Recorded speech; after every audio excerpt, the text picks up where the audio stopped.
हम परमपिता जी के पास जब आए, सदगुरु ने बुलाया, हम कलयुग की आपको बात सुना रहे हैं।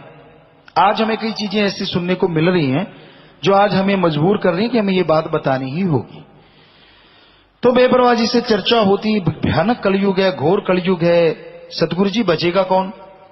बेपरवाह जी कहते जिनको आत्मा का सच्चा दृढ़ विश्वास है, नंबर एक, यानी दिखावा ना हो, पखंड ना हो, मुंह की बकवास तो कोई भी कर सकता है, क्योंकि इतनी ज्ञान की किताबें हैं, इतना कुछ है, ज्ञान तो जो मर्जी सुना दे। लेकिन जिसको सतगुरु जी ने फरमाया दृढ़ विश्वास होगा आत्मा का, अपने सतगुरु पे दृढ़ विश्वास, चाहे भगवान आके कह दे कि भाई तेरा सतगुरु ये है, तेरा वो है, फला है, धींकड़ है, चाहे वो थोड़ा दिखा भी दे चमत्कार, गुरु बेपरवाह जी ने फरमाया अरे पूर्ण सतगुरु का जो शिष्य होगा, भगवान की तरफ क्या, उसके दिखाए इशारों की तरफ क्या, वो उधर मुंह भी नहीं करेगा, अपने सतगुरु की तरफ मुंह कभी घुमाएगा नहीं। तो हम चर्चा करते करते कहा कि सतगुरु जी फिर ऐसा शिष्य मिलेगा कहां? बेपरवाह जी मुस्कुराए, कहते सारे ज्यादातर ऐसे शिष्य बन जाएंगे दृढ़ विश्वास की वजह से, चाहे और नजारे दिखे ना दिखे। अगर उन्हें दृढ़ विश्वास होगा तो सदगुरु ने नजारे अगर इस मृत्युलोक में ना दिखाए तो निज धाम जरूर दिखाएंगे, उसे वो नजारे जरूर बख्श देंगे।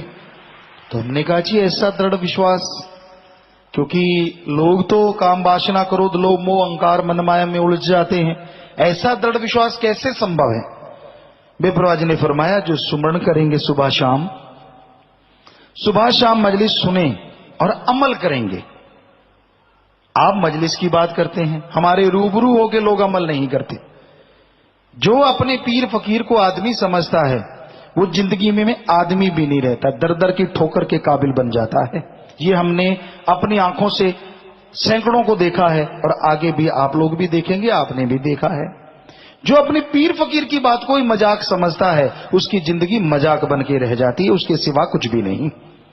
क्योंकि इस कलयुग में सतगुरु जी से फिर कहा जी फिर क्या होगा? अब ऐसा आगे उनकी संभाल कैसे होगी जब उनका हशर ऐसा हो जाएगा?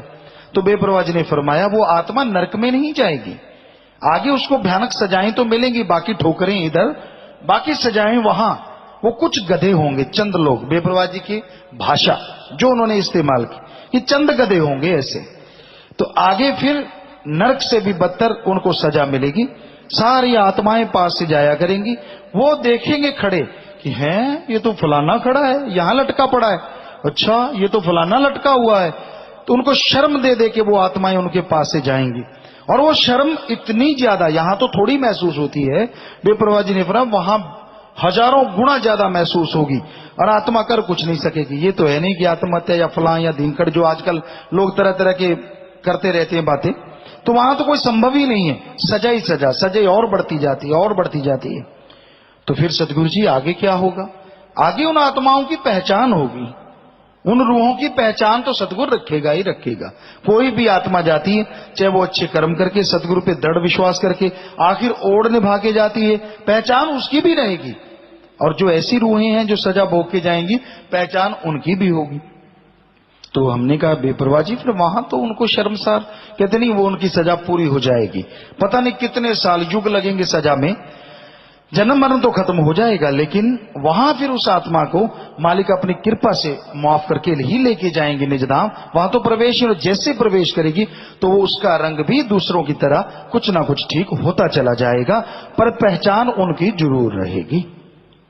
फिर हमने कहा आने वाला टाइम वो तो साध संगत ने भी सुना है, ये बात तो सदगुरु से जो हुई, साध संगत जो पुराने सत्संगी वो जानते। बेपरवाह जी फरमाते थे जो दिन गुजर गया शुक्र करो, आने वाला समय बुरा ही बुरा है। हैरानी है, हैरानी हद से ज्यादा। सतगुरु ने किसी की नोटों से दाल लेनी है, चाहे तो धरती सोने की बना दे, अगर हमारा सतगुरु चाहे हीरे जवाहरात की बरसात करवा दे, अगर हमारा मौला चाहे।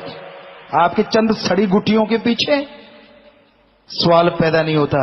सतगुरु जी से प्यार के खजाने लुटाता है, उसे अजमाता भी है। पर पंजाबी जी कहावत है, एक लगी तो ही गया पुत्ता जे दूजी तो लगी ही नहीं।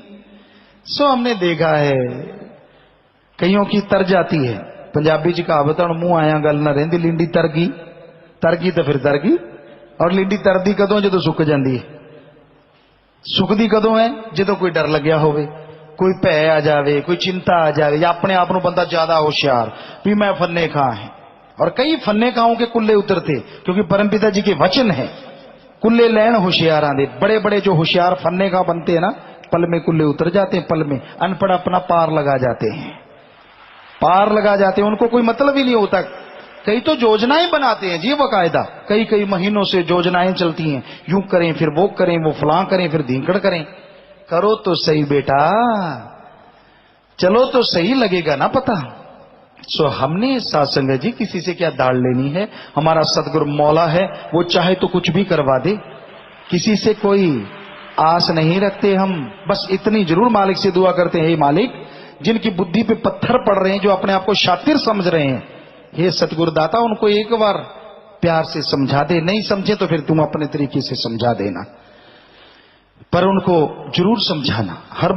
हर इंसान जो मालिक से गुमराह होता है अपने आप को फन्ने का ही समझता है, वो गुरु को गुरु नहीं समझता। बोलने में जो मर्जी बड़े बड़े वो कहते हैं ना, सोले गाता रहे, मेरा सतगुरु जी, मेरा विश्वास जी, मैं फलाना जी, मैं धिंकड़ जी। कहने की बातें हैं, सतगुरु के सामने कोरा कागज होता आदमी, जैसे गिलास में पानी है। यहां नहीं नाटक चलते, शातराना चालें यहां नहीं कामयाब होती, यहां नहीं चल सकती। जितने मर्जी मकर कर लो, चिलित्र कर लो, वो सब जानता है, पल पल की खबर रखता है। उस मालिक से डरो, गुरु को चलो बंदा ही समझ लो, इतना ही काफी है कि चलो सतगुरु पीर फकीर कोई राय देते हैं, सलाह देते हैं, ज्यादा चालाकी करोगे ऐसा हशर होगा, ऐसा हशर होगा कि जितनी चालें आपने सोची हैं सारी की सारी उल्टी तो पड़ेंगी पड़ेंगी, और कोई मुंह नहीं लगाएगा। तो भाई ज्यादा चतर चलाक ना बना करो, अपने मन से लड़ा करो, मन के हाथों मजबूर होके शातराना चालें कम से कम एक फकीर के सामने तो ना चला करो। नाटकबाजी, ढोंग डकोसले, तरह तरह की चर्चाएं, और करना वो जो मन के अंदर जज्बा है। तो यहां हम तो इसलिए हर किसी की परवाह करते हैं क्योंकि हमें दर्द है कि हर कोई उस मालिक अल्लाह वाहिगुरु राम की संतान है और उसको वापिस लेके जाना है। चाहे कुछ भी करें जतन, वापिस तुम्हें ले जाएंगे, ये वचन है सदगुरु मौला के। सो इसको कोई डर या भय या आपसे कोई झुकने की चीज मत समझो। सवाल पैदा नहीं, सदगुरु मौला ने दिया जो जला दिया, किसी तूफान की ताकत नहीं उसको यूं यूं भी हिला सके, यूं यूं। बड़ी चीजें तो दूर की बात है, सतगुरु के ये दृढ़ विश्वास अपने मौला पे, अपने सतगुरु पे। सो किसी के मन में ये घमंड हो, किसी के मन में ये हो कि मैं फला करूं, धिंकड़ करूं वो कहा करते हैं कि वो मां मर गई, सो ज्यादा ना ही कहीं तो अच्छा रहेगा। सो आज घोर कलयुग है, भयानक कलयुग। वाकई सतगुरु के वचन ज्यों के त्यों पूरे हो रहे हैं। बड़े बड़े फन्ने गांव की लिंडी सूख के तर रही है, पानी में ऊपर आ रही है, दिखने में लगता है ना जी ये वो फला धिंकड़। बातें सुन लो उनसे, सारी दुनिया का ज्ञान है उनके पास, लेकिन अमल के नाम पे जीरो हैं। सो ये हमने अपनी आंखों से देखा नहीं, अपने सामने देखा, आजमाया है कि लोग कैसे नाटक करते हैं, कैसे ढोंग करते हैं। हमें क्या लेना है किसी से, दुनिया के पैसे से, दुनिया की इज्जत शोहरत से। हमारा काम सतगुरु का ड्यूटी निभाना है, वो खुद निभा रहा है, और सतगुरु से प्यार मोहब्बत सबका बढ़ाना है। ना कोई माया की भूख थी, सतगुरु ने घर में बहुत बख्श रखा था, बख्श रखा है और बख्शता ही रहेगा, वो कोई कमी नहीं है। क्योंकि हमें तो जरूरत ही नहीं, हमने तो यही कपड़े पहनने। और साधुसंगत जी अगर कोई भी कपड़े आप देखते हैं शूटिंग में पहने होते हैं और पहने होते हैं, मालिक गवाह है, सारे के सारे कपड़े आश्रम के ही काम आते हैं। एक नया पैसा हमारे उसमें से ना काम हमने लिया ना कभी आता है। साध संगत वो ले जाती है, उनके घरों में खुशियां, और उसका जो भी कोई परमार्थ होता है वो यहां भी खुशियां।